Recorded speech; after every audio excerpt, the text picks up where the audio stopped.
Thank you very much. Yes, my mind was wandering there. I forgot I was about to give a talk. Actually, I was just thinking how nice it is to be warm. You know, it's so kind of warm in here. It's been like a fridge most of the week, so it's great. Yeah, thank you. All right. So, just by way of introduction, would you like to tell us a bit about what you do? Yeah, ever so briefly, I guess the bit that's relevant to today is that I'm now retired, but I was professor of psychiatry in Bristol University, and so that's the kind of interest I bring to this topic. Story for the Skeptical: Is Faith a Form of Mental Illness? The title I was asked to speak on.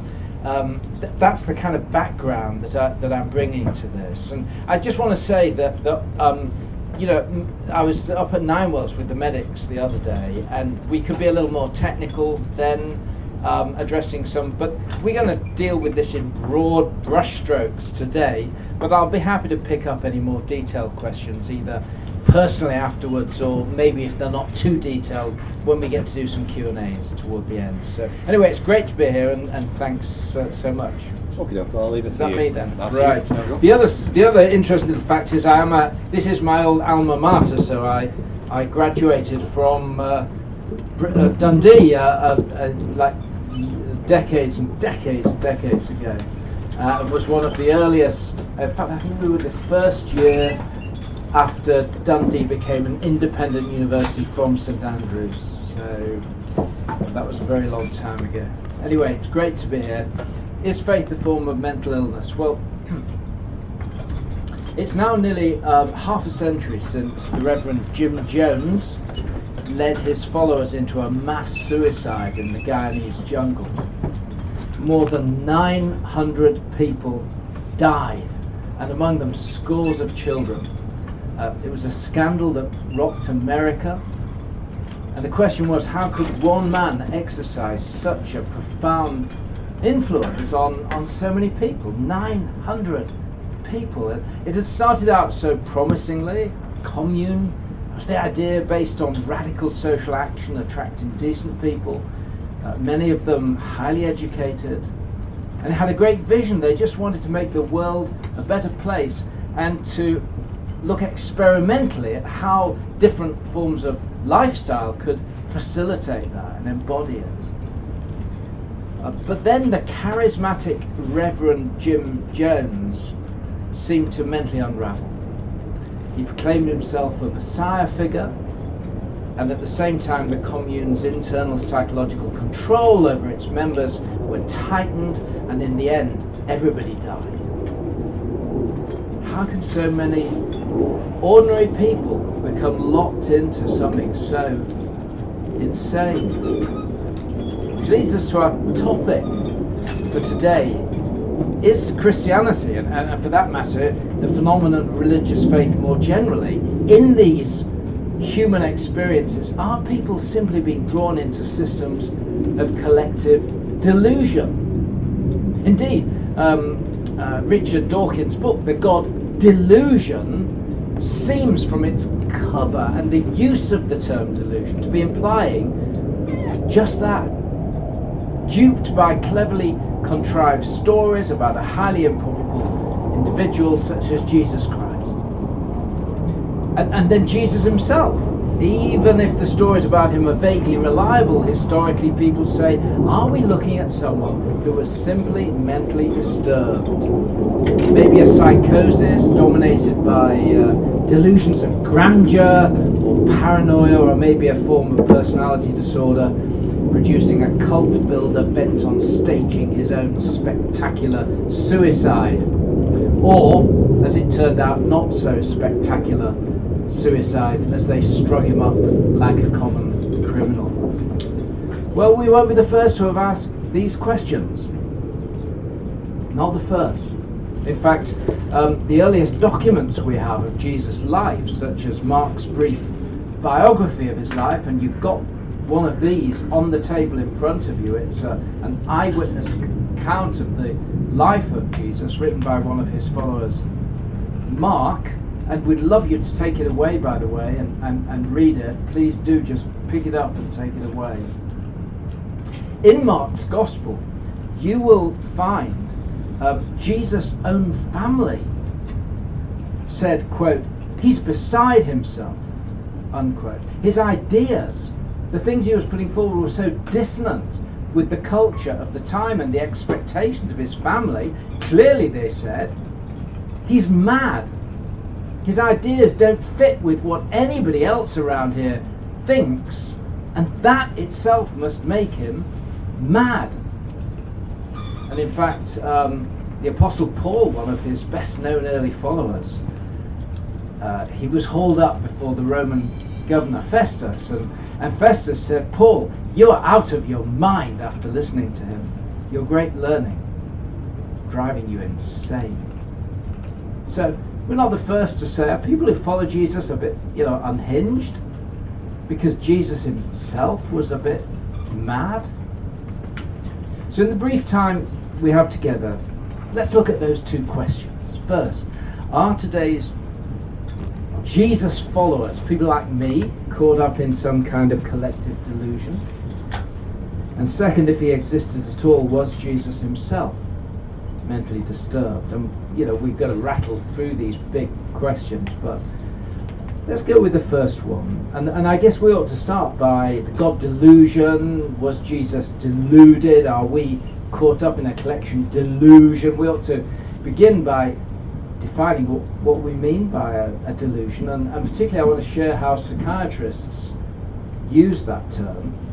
It was revised and tightened even more at the most recent iteration of psychiatrists' diagnostic system. It's called DSM-5, and there the definition of a delusion goes like this: delusions are fixed beliefs that remain unswayed by clear or reasonable evidence to the contrary. Beliefs which are held with great conviction and which are likely to share the common themes of psychosis, such as paranoia, grandiosity. In other words, they tend to occur with other signs that this mind is unraveling and not testing reality.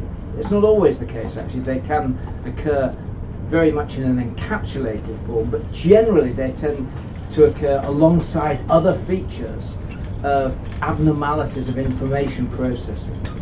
Okay? Now it's quite important to pay attention to that definition. Did you get it? Fixed beliefs that remain unswayed by clear or reasonable evidence. So being deluded is nothing to do with the fact that some people may find what you believe to be not to their liking.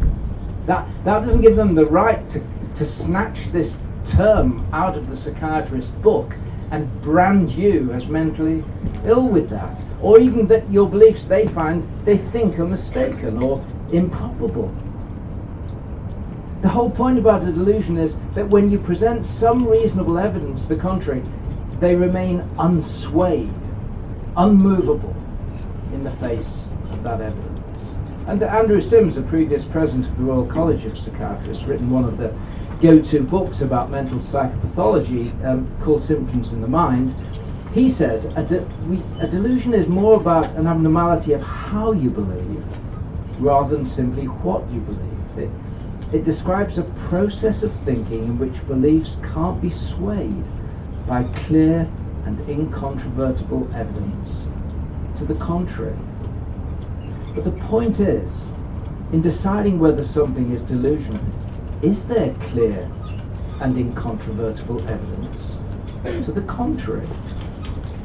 And when we come to religious belief, are those who brand people with religious delusions, religious beliefs as delusional, are they producing the clear and incontrovertible evidence that allows them to use that term? Think about it. If I tell you that neighbours in my block of flats, I live in a block of flats in London, if I tell you that they meet regularly to conspire against me, you might decide that's improbable. It's not impossible, is it? So the best thing to do would be come and look for yourself. Come and visit my flats and chat to one or two neighbours, and you would be very foolish and cruel, or maybe a bit sinister, to jump to the conclusion that I'll take questions toward the end and say, all right, definitely I'll pick that up there, thanks. You'd be, to brand me as insane. if you do investigate my background and come and talk to one or two people, yes, I've got perfectly reasonable neighbours, you may discover, at their wits' end over my constant complaints to the police. And now the evidence is strengthening that I am in fact delusional. But it's also possible that you may find that actually I've been made a convenient scapegoat by a coterie of unpleasant people who happen to live nearby. And that's what's going on. So let's just, we need to be really careful about branding simply improbable beliefs as delusional. It's really dangerous, and psychiatry has a bit of a sinister past, and I'm very proud of my specialty, but it does have a past of having been used by totalitarian powers or psychiatrists themselves collaborating with totalitarian powers to brand people whose views are simply dissonant as ill, sick, insane, ready for the asylum. You know, in a controversy that rocked Germany a few years back, an insider making claims about illicit money laundering was dismissed as just that, delusional. They put him out of his job until 7 years later. Virtually all of his claims turned out to be true, provoking a huge scandal. Closer to home, when the NHS whistleblower Kay Sheldon reported failings in the Care Quality Commission, the first response, apparently reportedly, was to suggest she was suffering a mental illness and to call for a psychiatric assessment of her.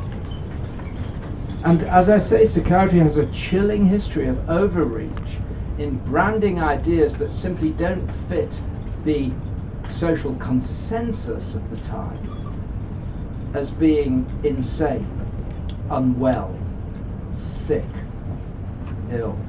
And of course, it's a very effective way of dealing with dissonant views. There are two ways in which the state can control dissonant views. One is to put people in prison as bad, the other is to put people in hospital as mad. That's the kind of story. So we want to be careful about bandying this term around to disqualify the ideas of someone else that we've not really looked into for ourselves. I guess the bottom line there is maybe before we do that, let's be ready to look into the evidence a bit more for ourselves. And that is simply what this week is about. That's what's motivated Christians here on campus. It certainly motivated me to come up here to talk at these kind of meetings, is we just want to persuade people to do just that. Don't jump to conclusions based on a social consensus type. Why not look into it for yourself? And a university should be a marketplace of ideas where we rub off on one another, we challenge each other, and we put our ideas to the test. And that's an opportunity this week to do some of those things. Put a Christian on the spot, interrogate, find out what we believe, and even better, go to some of what Christians would see as the source material, such as Mark's Gospel in front of you. I guess the only other thing I want to say is that you can caricature almost any belief as a bit mad if you try hard enough. Can't you? I mean, so someone over here could tell you that they believe the world came into being by the hand of an eternal, invisible being who they believe behind the scenes controls the universe we see, who is watching and judging everything we do, and who will be the judge before whom all of us will one day stand and give an account.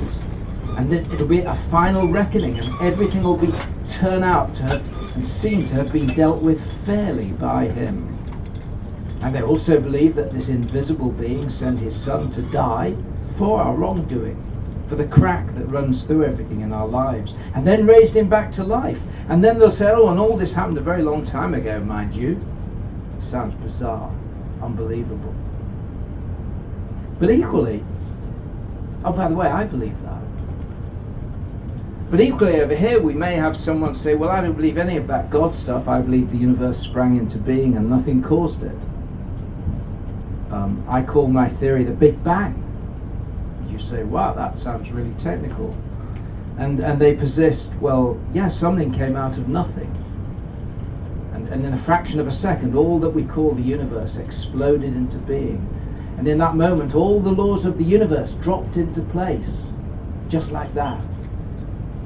And you say, what about the subset of laws which appear to be so finely tuned, the equations, the constants of the equation, so finely tuned that it's almost as if human life was meant to be in there somewhere. After all, so we're told, is that the chances of those laws and that they're so finely tuned that they're just a little bit up, a little bit down in the constant, and nothing's going to happen. They need to all work together in perfect harmony. People who look into these kind of things, they say the probability of this happening by chance has so many zeros off it, it's off the page. You're chasing it down the road. And yet you say this all happened by chance. And they say, well, I agree it's improbable, but that's because there must be multiple universes springing into being all at the same time, one after another, so many zillions of these multiverses that in one of them the constants lined up by chance, and hey, here we are. So you say, well, let's get this clear. You believe this thing that sprang into being out of nothing is still expanding into something or into nothing? They say into nothing, although we're not quite sure when nothing, what that is, because quite clearly it must be expanding into something, and we get ourselves into philosophical and logical models, and you can make it sound preposterous. But I'd want to say, as a Christian, I believe that too. Not the multiverse bit, but the Big Bang. I don't see faith and my understanding of a creator God as being so incompatible that the two can be put together.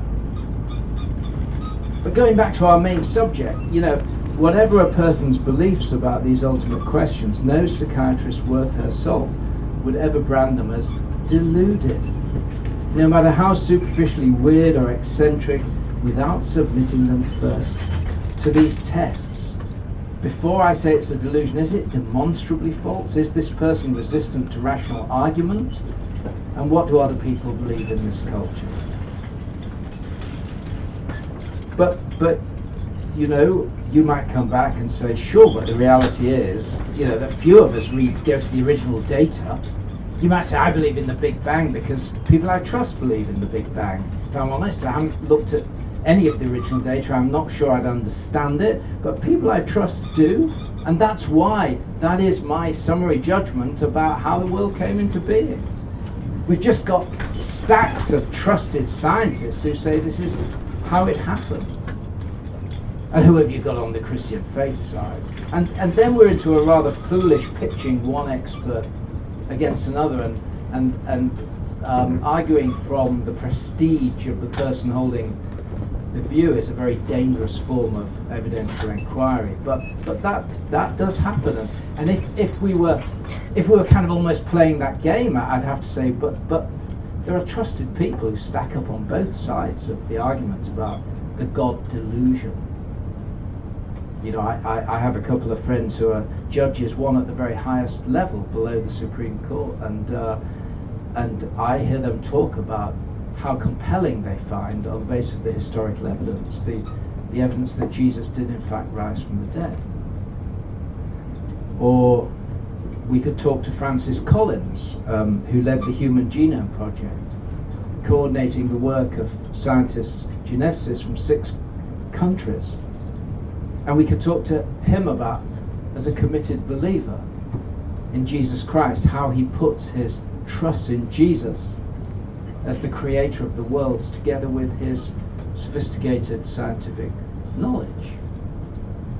Or if you're interested in the science of mental illness, the mechanisms of delusions, I mentioned Professor Andrew Sims, who wrote the book Symptoms in the Mind, past president of the Royal College of Psychiatrists. We go to him and talk to him about his Christian faith as a committed follower of Jesus Christ. And the point I'm making is don't let's simplistically argue from stacking up experts.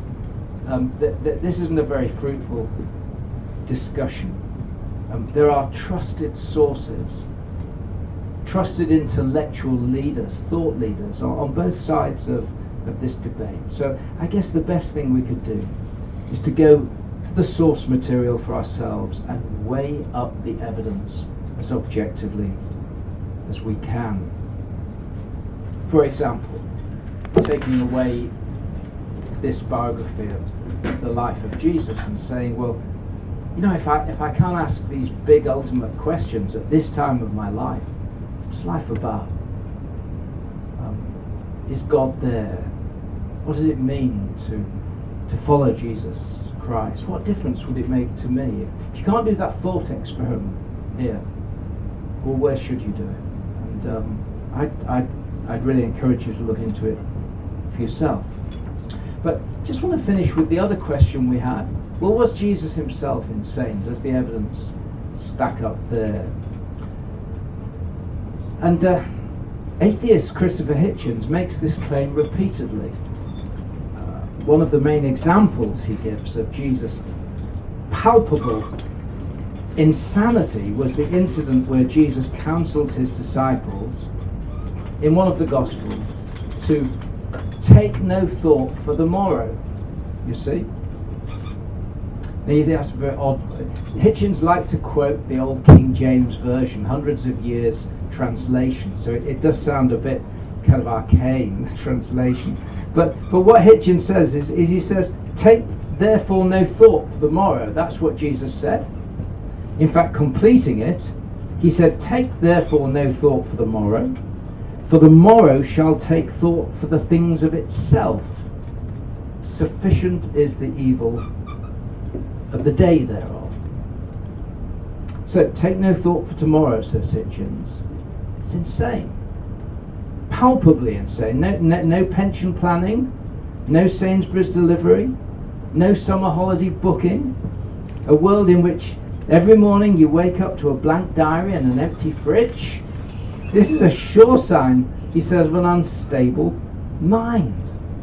And, you know, I have huge respect for Christopher Hitchens' intellect. It's way outclasses mine. But I do find myself, is this a serious argument? Go to any decent commentary on the way the original Greek is being used in our translation of the words Jesus spoke, and they'll tell you that this expression, take no thought for tomorrow, was used most commonly to mean don't overstress. Don't worry unduly. Jesus is saying, look, there's enough going on to worry about today without overloading your stress management systems by ruminating about tomorrow. You need to apply a little bit of cognitive discipline to your thinking. This isn't a sign of madness, I submit. It's a sign of good mental hygiene. And I'm astonished that Hitchens relied. You can Google the YouTube of him making this argument. And I think I want to finish by challenging you to take away these Gospels and read and look at the person of Jesus Christ for yourself as he comes to us in that record, and make up your own mind. And the question is, you know, does he strike you as a madman? Or actually, Andrew Sims, the professor, psychiatrist, College of Royal Psychiatry, he argues in his book, well, here's the title, Jesus, the healthiest mind of all, ? Just the opposite. And one of the things I find most compelling about him is, besides his intellectual intelligence, was Jesus' emotional intelligence, the way he dealt with the thorny issues of the day. You know, one of the things that cropped up time and time again was the pushback Jesus got from the religious elites of the day, because they were constantly puzzled and then angered by his persistence in hanging out with people at the bottom of the social ladder, the dropouts, the deadbeats, the sinners, as they like to call them. And if Jesus is a Messiah, they said, why isn't he hanging out with the righteous like us? This binary in which they construed society.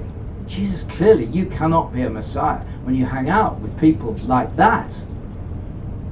And Jesus interacts with them in lots of different ways, but here's one of them. And I personally find this a fascinating, compelling, attractive way of doing it. He says, and he tells them a story. Sadly, it's not in, Mark doesn't record it, it's in Luke, but I want to use it anyway. Luke chapter 15, and I'm going to read from the original, okay, as Luke records it. Jesus says, supposing one of you has 100 sheep and loses one of them, does he not leave the 99 in the wilderness and go after the lost sheep until he finds it? Now imagine you're one of these religious elites, you're one of these people listening to this, and you might just for a moment say, yeah, but then you'd think a bit more and you'd say, no. What kind of an individual, what kind of a shepherd? You know, the clue is in the title, shepherd. You're the guardian of the sheep. What kind of a shepherd, Jesus seems to make a point of saying, in the wilderness, the most dangerous place, what kind of a shepherd leaves all of his sheep, the 99, in the wilderness to go look for the one that got lost? It's bizarre. And Jesus continues, and I imagine with a twinkle in his eye, and he goes after, and when he finds it, he joyfully puts it on his shoulders and brings it home. And then he calls his friends and neighbors together and says, rejoice with me, I found my lost sheep. And they're thinking, no, I don't think if one of those neighbors will be rejoicing with him. I think they'll be wondering who's going to break the news to this numpty that he's now lost the 99. He's gained one, but he's lost 99. What kind of a shepherd is this? And then with a twinkle in his eye, Jesus says, and I tell you there'll be more rejoicing in heaven over one sinner who repents than 99 who don't need to repent, or think they don't need to repent, is the tone of his voice. What's Jesus saying here? He's saying, look, God's love is reckless. God's love is reckless to the point of risking everything for those who want to be found, who know that they're lost. They're the ones God will go after all the time, the ones at the bottom, the ones with open hands, the ones with open minds. People who want forgiveness. So don't overwork the simple story as the message. Jesus has devised this to move the heart as well as the head. He's wanting his listeners see that for those who will open their minds, God's grace risks everything. So I'm tying up just now, and I just want to finish by suggesting that if you can't, as I said, examine these big questions, when can you? And a great place to start is come along and ask questions here. That maybe you came with somebody, maybe there's someone around the table who brought you along. Ask questions. Do take one of these Mark's Gospels. And I'd just love to finish by saying I've been a follower of Jesus for a very, very long time. And it's been the greatest adventure of my life. And I'm here just to say, and it could be, with an open mind, yours as well.